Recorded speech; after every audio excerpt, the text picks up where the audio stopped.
You've been asking Spirit for guidance, but all you're getting is confusion. The signs don't add up. The messages kind of feel random. And you're just starting to wonder, am I even connected at all? Stay with me, and you're going to learn why Spirit's messages can feel so unclear at first, how to trust what you're getting even without seeing the full picture, and also learn a few simple daily practices to help you recognize Spirit's guidance as it unfolds. Because if you miss this, you're just going to keep second guessing yourself, dismissing the real signs, and maybe even start turning away from the very guidance that you've actually been asking for without realizing that Spirit's really been guiding you all this time. Hey there, and welcome to the Spirits Beside Us podcast, where we explore real ways to connect with the other side without fear, without doubt, and without doing it alone. Hi there, I'm Chris Lippincott, international medium, spiritual teacher, and best-selling author, and it's my mission to help you hear from your spirit guides and loved ones in the afterlife so that you can feel guided, grounded, and at peace. So let's just be honest here. Confusion in the spiritual journey is really normal. In fact, it's kind of like a rite of passage because it's not proof that you're disconnected. It's not proof that you're doing something wrong. And it's definitely not proof that spirit has walked away from you. And I know that when you're in the thick of things, it kind of feels like something's gone wrong. You might be meditating every morning. Maybe you're setting your intention before you go to sleep. Perhaps you're pulling cards. Maybe you're journaling. And still, it sometimes feel like the messages that you're getting are either making zero sense or they feel like someone handed you the middle paragraph of a book without giving you the first or the last page, and you've got no idea what's going on. See, I've been connecting with Spirit for years, and even now there are moments where a sign or a message drops in that makes me think, okay, what on earth am I supposed to do with that? See, I've had entire readings where I pass along an image, a word, or a name that just seems completely out of left field. And the person I'm reading for just looks at me with this polite but confused smile, very confused. And then here's the part that keeps me humble. Weeks, months, sometimes even years later, they'll send me a message. Chris, you won't believe this, but that thing you told me, it just happened and it's so accurate. Suddenly, it all makes perfect sense. But in the moment, it was a complete mystery. Now, I want you to think about a time in your own life when you thought that spirit just wasn't showing up. Maybe you kept seeing a specific number over and over again, but it didn't seem to tie to anything that you were dealing with at the time. Or maybe you kept dreaming about a place that you'd never really been, or you had a name pop into your head, someone you didn't know, and you just dismissed it as random brain noise. But then one day, out of nowhere, the meaning clicked. That number was tied to a life event. That place, you ended up traveling there. And that name, you met that person and they actually changed your life. There are all these synchronicities that actually turn out to be the real deal. So here's the thing. Even seasoned mediums and spiritual teachers get these huh kind of moments. I've sat with highly gifted friends, people I admire deeply, and many of them have said, you see, I'm getting this image, but I have no idea what it means or why I'm getting it.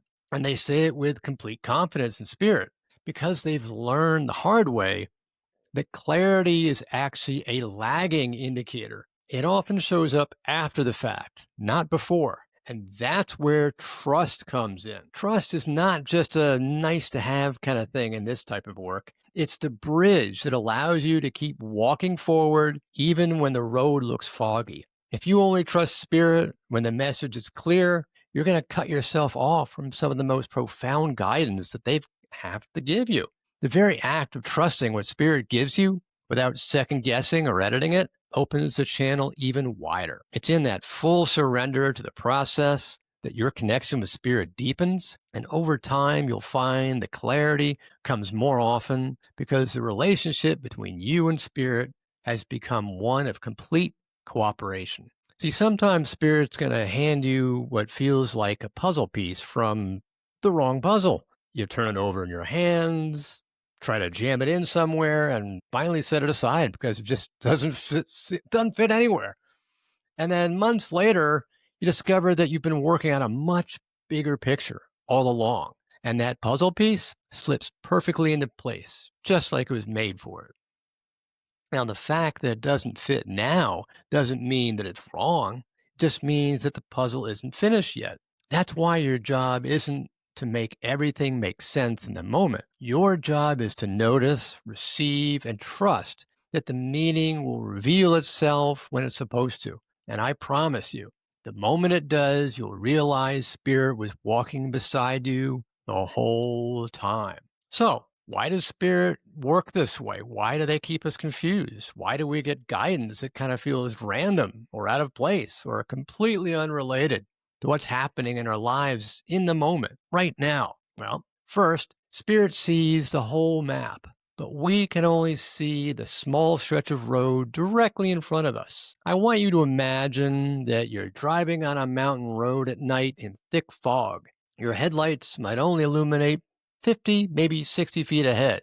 Maybe you see the next curve, maybe a hint of the trees lining the road, but you have no idea what's waiting 2 miles ahead. Maybe a hairpin turn, a scenic overlook, maybe even a road closure. But Spirit, they're kind of like the helicopter hovering above you, seeing the entire route from start to finish. The twists, the turns, the obstacles, and the beautiful surprises along the way. And you see, when spirit gives you a sign or a message, they're not thinking only about what's happening in the next 24 hours or the next 12 hours or what have you. They're looking at where you're meant to be next month, next year, maybe even 10 years from now. And that's why guidance can sometimes feel wildly out of sync with your current circumstances because you're just focused on the next few yards of road while spirit is looking at the entire map. Second, spirit doesn't work on our timelines because they're not bound by clocks, calendars, or our very human impatience. You might be praying for an answer that you want by Friday, but spirit may be preparing you for something that won't happen for 3 years. And that's not because they're ignoring you or dragging their feet. It's because they operate in divine timing. And that's a timing that is based on alignment, not urgency. It's kind of like planting a seed in the soil. You don't put it in the ground at breakfast and expect to pick tomatoes by dinner, do you?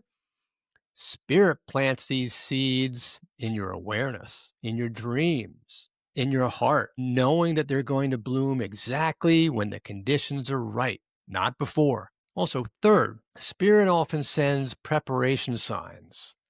These are kind of like clues meant to ready your heart, your mind, and your energy for what's ahead. Imagine that you're packing for a trip, but Spirit is the one slipping in extra things into your bag that you don't even think you need. You look at that umbrella, for example, and you think, wait a second, it's sunny. Why would I need this? But 3 days into your trip, you hit a rainstorm and you realize that Spirit knew it all along. Sometimes they'll give you maybe an image, a name, or a location long before you have any connection to it, simply to make sure it's in your awareness for the moment that it's going to matter. And fourth, spirit works in breadcrumbs. You don't really get the whole loaf all at once. You get it in pieces. You get one small piece, then another, and then another. And it's only when you've gathered enough that you can look back and see the trail that they've been leading you all along. This is why journaling or keeping a log of signs can be so powerful. You may not connect the dots today, but a year from now, you'll flip through those pages and see a pattern that's impossible to miss. Now, here's something I want you to think about. And I've seen this happen so many times in my own life and in my clients' lives that you can't refute it. Spirit's sometimes going to send you a piece of guidance that feels so random, so unrelated to your current life that you almost dismiss it. You might think, well, that's nice, but it's got nothing to do with me. And then suddenly your life changes. Suddenly that random name actually belongs to someone you meet who becomes a lifelong friend. The quote unquote out of place image actually is the view from the new home that you never thought you'd move into. The strange phrase becomes a title of the book that you actually end up writing. You see, when we judge spirit's guidance only by whether it makes sense right now, In the present, we kind of limit our ability to recognize the deeper plan that's unfolding. Always remember this is a larger plan. And this is why patience and that trust that we talked about earlier is everything. It's so important. Because if you can't trust spirit when it's unclear, you'll miss the setup for some of the clearest, most life changing guidance that you'll ever receive. Let me give you another image here. Imagine that you're watching a movie, but you're only getting to see the middle 20 minutes of it. You'd be confused, right? Maybe characters would appear without any explanation. Events would happen that seem unmotivated and unrelated, and you'd have no idea how it all comes together or how it all resolves. But that doesn't mean that the movie is bad or pointless. It just means that you haven't seen the whole thing. You don't understand how it all comes together. And Spirit's guidance is very much like that. Sometimes you're kind of dropped into the middle of the story and the meaning doesn't click until you've experienced the beginning and the end. So, when guidance actually feels confusing, here is the truth. You might be exactly where you're supposed to be. The message isn't wrong, the sign isn't irrelevant, and you are not disconnected. You're simply holding a piece of the story that hasn't been revealed yet. It all comes together later on. And the more that you can accept that and work with it, the stronger your relationship with spirit's going to become. Because spirit's job isn't to give you the entire script all at once. Their job is to keep you moving in the direction of your soul's highest good, even if it means that you're not going to understand every step until you've lived it. I want to share a personal story with you because it's one of the clearest examples in my own life of how spirit works years in advance, planting seeds that don't make sense at the time, only to reveal their meaning when the moment is right. Years ago, I was sitting at my desk in Montclair, New Jersey, trying to come up with a name for my mediumship work. I remember leaning back in my chair and thinking, okay, let's keep it simple. Something clear, something descriptive, something people that they can easily remember and it'll stick in their minds. So Montclair Medium just popped into my head almost immediately. It seemed perfect because I lived in Montclair and I was a medium. It seemed obvious. It was a done deal. No lightning bolt from the heavens, no mystical download, just a straightforward, practical choice. I thought that was exactly what I needed at the time. Like, okay, I'll go with that. At the time, of course, Asheville, North Carolina wasn't even a thought. I couldn't imagine living anywhere else but Montclair. My work was there, my clients were there, my life was there. Spirit wasn't whispering, by the way, you're going to be moving to the mountains in a few years, or at least not in a way that I could recognize. So, fast forward several years. This life unfolds. It happens naturally. I'm building my mediumship practice. I'm doing my readings. I'm teaching classes. I'm deepening my connection with spirit. And somewhere along the way, subtle nudges start showing up. Little mentions of Asheville, North Carolina, a photo of the Blue Ridge Mountains that feels inexplicably magnetic. It's like, wow, that just looks amazing. Clients telling me about a retreat that they attended there. Clients had told me they lived there, but I brush it all off. Nice place to visit someday, I just was thinking. But then the nudges started getting louder. My wife and I started having more conversations about where we wanted to be in the long term. And over the span of 4 years, we wound up visiting Asheville 3 different times. And with each visit, we found ourselves falling more deeply in love with the place. At first, it just seemed a charming place to explore, nice, beautiful, calm, relaxing. But it quickly became much more than that. The energy of the mountains, the creativity in the air, the warmth of the people, the perfect balance in the climate, it all began to weave itself around us. Each trip tied us closer to the town, the community, and the land itself. We started to realize that we could actually live there, and not just live there, but truly thrive there. The idea of a slower pace, more nature, and a warmer, more intentional way of life just became irresistible. Eventually, we decided to uproot what we thought we knew, and we traded it for a better life in Asheville. A life that felt so much more aligned with our hearts, our spirits, and the kind of energy that we wanted to wake up to every day. And I'll never forget that first morning after we moved in.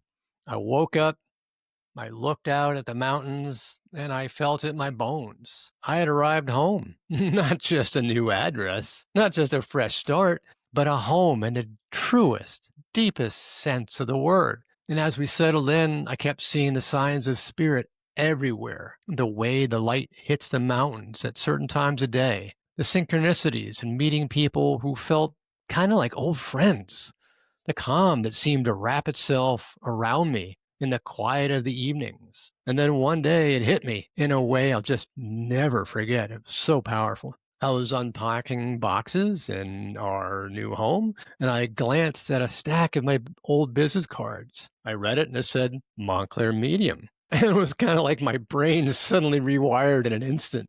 Montclair, Clear Mountain in French. I just stared at it. This name had been on my website, my business cards, my emails for years. And all that time, I thought it was just about a town up in New Jersey. Never occurred to me what it really meant. Never occurred to me what was behind the name. But Spirit had planted that name in my life years earlier. And it was never just about a location. It was a message, a breadcrumb pointing me toward the life I was always meant to step into. Now, every time I say the name Montclair Medium, it carries a completely new meaning. It's not just a brand. Now, Montclair Medium is more than a name. It's a reminder of what I help people find: clarity, elevation, and connection to something higher. It's a symbol of clarity, the kind that spirit brings when we look back and realize every twist and turn was guiding us here all along. And that's what I want you to take from this. Because in your own life, you might already have your own clear mountain. It could be a name, a phrase, a symbol, a place, something that spirit has dropped into your world that feels random or disconnected right now. But years from now, you might look back and realize that it was the exact clue you needed to understand where you were headed, but you just might not understand where you're headed yet. Because when you start to see Spirit's guidance in this way, it changes the game. It's no longer just about getting clear answers in the moment and understanding them right now. It's about trusting that even the little pieces that you can't place yet do belong to something beautiful that's still unfolding. So keep your eyes open, keep your heart open, because one day you're going to have your own full circle moment. That instant when you suddenly realize that spirit had the answer in your hands long before you even knew what the question was, before you even knew what you were supposed to be asking. So now that you've heard my Asheville story, let's talk about what this means for you. Because while it's certainly inspiring to hear how Spirit planted the name Clear Mountain in my life years before I understood it, what really matters is how you can recognize and trust these kinds of breadcrumbs in your own journey. And here's the truth: Spirit is probably already sending you guidance that's going to make perfect sense later. The question is, will you recognize it now? And will you trust it enough to keep it safe until the clarity comes? Let's break down a few ways that you can do exactly that. Number one, don't force the meaning right away.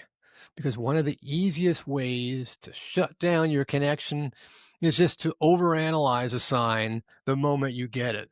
And if you remember, I used to be an analyst and I was always analyzing everything. Maybe you receive an image, a word, a place, a name, and your mind immediately wants to put it in a box. What does it mean? Who is it about?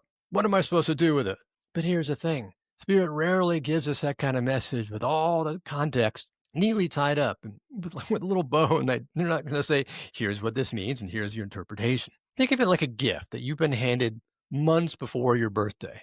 You're not meant to rip it open yet. And sometimes Spirit wants you to simply receive it, acknowledge it, and let it sit until the right time. See, when I got the name Montclair Medium, if I had forced it to mean something mystical, I might have been frustrated that it was just my town's name, right?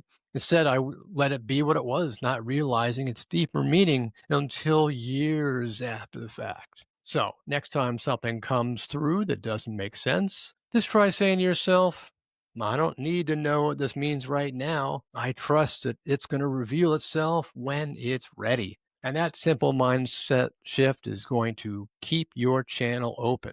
Remember, trust and surrender. Okay, number two, record everything, even the weird stuff. Now, I can't emphasize this enough. Write it down, record a voice memo, or keep a dedicated spirit clues note on your phone, or maybe a spirit journal. Why? Because we're human. We forget. Our minds are great at dismissing things that feel random. And then 3 months, 6 months from now, you're not going to remember that dream you had, that name you heard in meditation, or that crazy feather you found on a rainy day. You're not going to remember any of that. We've all have sieves for a brain. But if you keep a log, however, with the date, the details, and even how you felt when you received it, you're creating a breadcrumb trail for your future self. And trust me, there is nothing more satisfying than flipping back through your notes and realizing a random detail from last year was actually the first step towards something huge in your life. So I urge you to keep that log, keep that notebook, or what have you.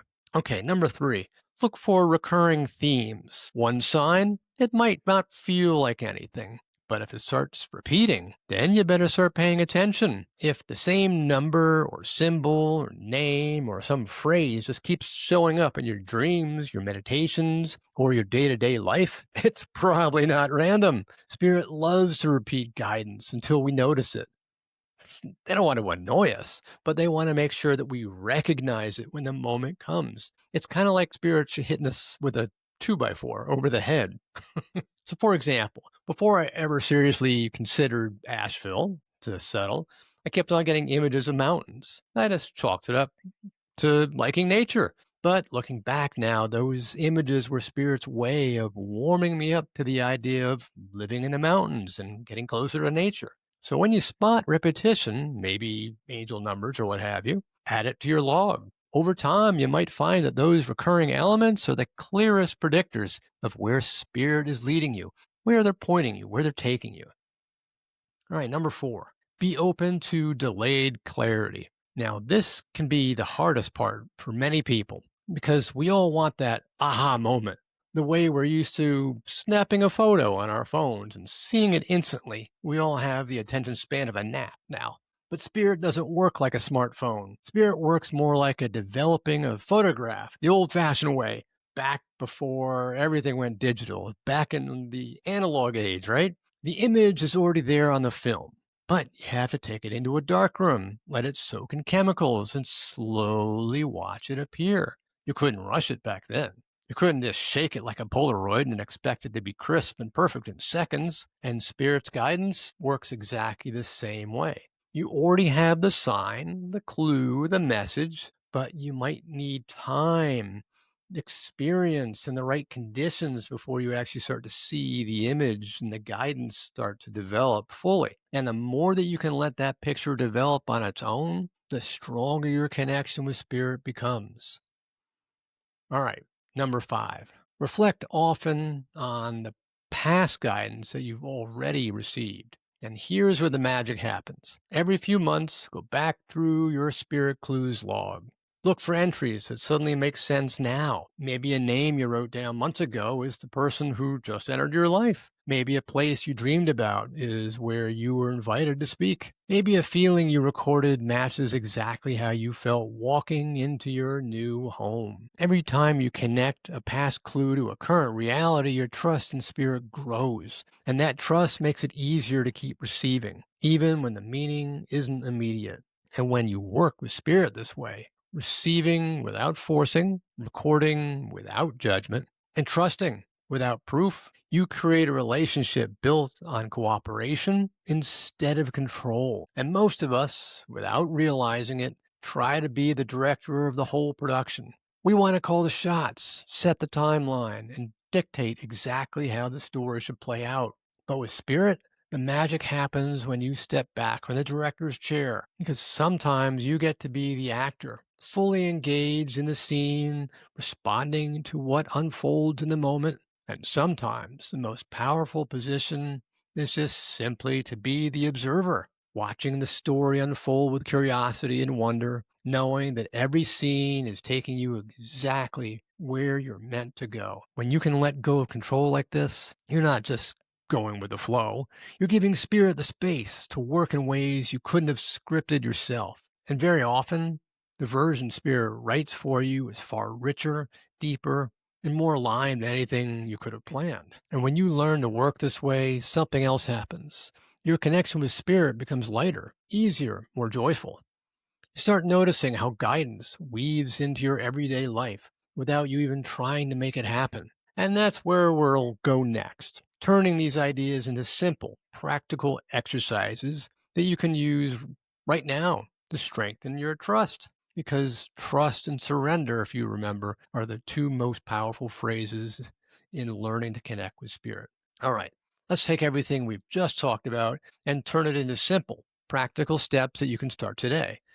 Because while inspiration is wonderful, when you turn inspiration into action, that's when you actually start building real trust with Spirit. Okay, I've got 4 exercises for you, and each one is designed to help you notice, record, and understand the guidance that you're getting, even when it doesn't make sense right now. Because right now, again, is only the small puzzle piece and is a small little inch on that long map, the long road that you're going along. Okay, here's the first exercise. Create your spirit clues log.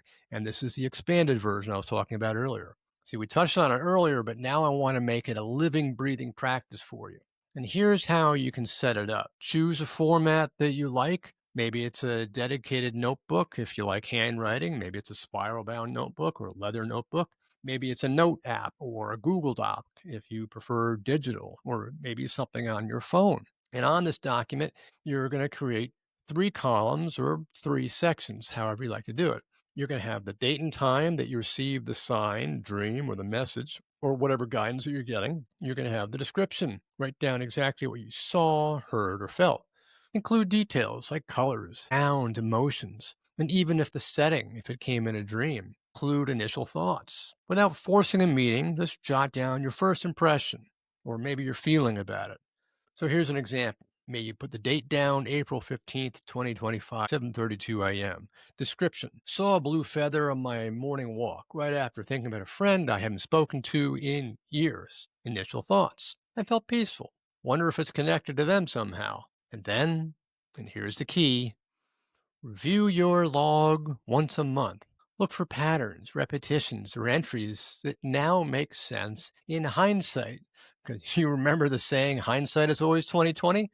This is where it comes into play. This is how you can start connecting the dots that Spirit has been laying out for you. Hope that helps. Okay, here's a second exercise. I call it the signs and waiting box. Because some signs and messages are like seeds, they're not ready to bloom yet. The signs and waiting box is a way to honor those clues without obsessing over what's going to happen or what's going to become of them. And here's how this one works. Find a small decorative box or a jar or even a folder on your phone. And whenever you get a sign or a message that feels important but unclear, just write it on a slip of paper or create it on a note in that folder. Maybe put it on your phone somewhere.